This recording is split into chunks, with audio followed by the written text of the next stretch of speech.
Hi friends. Yatharthavadi లోక విరోధి అంటూ ఉంటారు. అయినప్పటికీ నేను ఎప్పుడు నిజాలే చెప్తూ ఉంటాను ఫ్రెండ్స్. ఈ మధ్యకాలంలో చూసుకుంటే బాలకృష్ణ గారి పైన వస్తున్నటువంటి ట్రోల్స్ మరొక ఏ హీరో పైన కూడా అన్ని ట్రోల్స్ రావట్లేదు ఫ్రెండ్స్, నిజంగా చెప్పుకుంటే. ఎందుకంటే ఆయన ఎక్కడైనా మాట్లాడితే ఆ విషయాన్ని పట్టుకొని ట్రోల్ చేస్తూ ఉంటారు. ఆయన విగ్గు గురించి ట్రోల్ చేస్తూ ఉంటారు, ఆయన మేసం గురించి ట్రోల్ చేస్తూ ఉంటారు.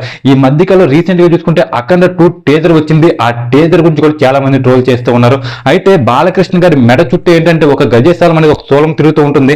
ఈ విధంగా ఎప్పుడైతే సోలం తిరుగుతుందో బాలకృష్ణ గారికి ఆ విధంగా సోలం తిప్పడం సాధ్యమవుతుంది. అసలు ఎవడన్నా నమ్మిలా ఉందా ఆ సోలం తిప్పడం అని చెప్పేసి అంటూ ఉన్నారు. నిజానికి మనం ఒకసారి గతం చూసుకుంటే అఖండ సినిమాలు ఏంటంటే బాలకృష్ణ గారు ఏంటంటే ఒక అఘోరి.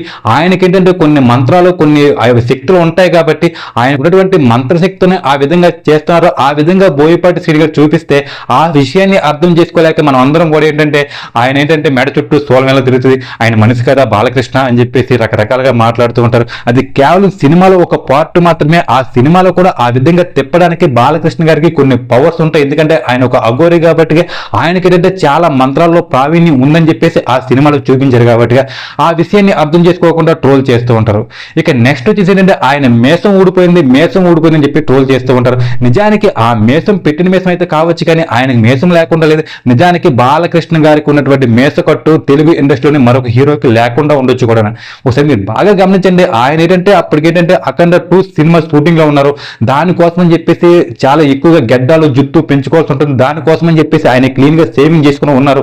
ఆ విషయాన్ని పట్టించుకోకుండా ఏంటంటే ఫ్యాన్స్ వచ్చారు కదా వాళ్ళని పలకరించకపోతే ఫీల్ అవుతారని చెప్పేసి ఉద్దేశంతో ఫ్యాన్స్ పైన ఉన్నటువంటి అభిప్రాయంతో అభిమానంతో ఏంటంటే ఆయన ఫ్యాన్స్ ముందుకు రావడం జరిగింది యథావిధిగా. అందులో భాగంగా ఏంటంటే ఆ మేసం అనేది కాస్త ఊడిపోయి వచ్చి దాన్ని ట్రోల్ చేసి బాలకృష్ణ గారిని అవమానపరిచేంత విషయం అయితే అదేమీ కాదు. నిజంగా చెప్తున్నాను, ఒక మనిషికి ఏంటంటే ఈ జుట్టు అవ్వచ్చు లేకపోతే ఈ మేసాలు అవ్వచ్చు, అవి ఉన్నా లేకపోయినా ఒక మనిషికి వాటి వల్ల పెద్దగా ఉపయోగం అనేది లేదు. నిజానికి చాలా మంది బాలకృష్ణ గారి బట్ట వచ్చిందని చెప్పి చెప్తుంటారు. వచ్చింది బట్ట వస్తే ఏంటి, ఈ మనిషికి బట్ట రావడం వల్ల బాలకృష్ణ గారి వయసు ఏమైనా తగ్గిపోతుందా లేకపోతే ఆయనకి ఏమైనా పోయేది ఏముందా? ఆయన చేసేటువంటి హెయిర్ స్టైల్ మరొక ఏ హీరో కూడా అన్ని విగ్గులు పెట్టుకోరు. ఆయన నచ్చిన విగ్గు పెట్టుకుంటూ ఉంటారు. అది ఆయన ఇష్టం. అదేదో పెద్ద ఇంటర్నేషనల్ సమస్యలా ఫీల్ అవ్వద్దు. నెక్స్ట్ అదే విధంగా చాలా మంది ఏంటంటే బాడీ షేమింగ్ చేస్తూ ఉంటారు. మనం నల్లగా ఉన్నాం అని చెప్పేసి వీడు నల్లగా ఉన్నాడు, వీడికి ఎంటుకలు లేవు, వీడికి బట్టతలు వచ్చిందని చెప్పేసి చెప్తూ ఉంటారు.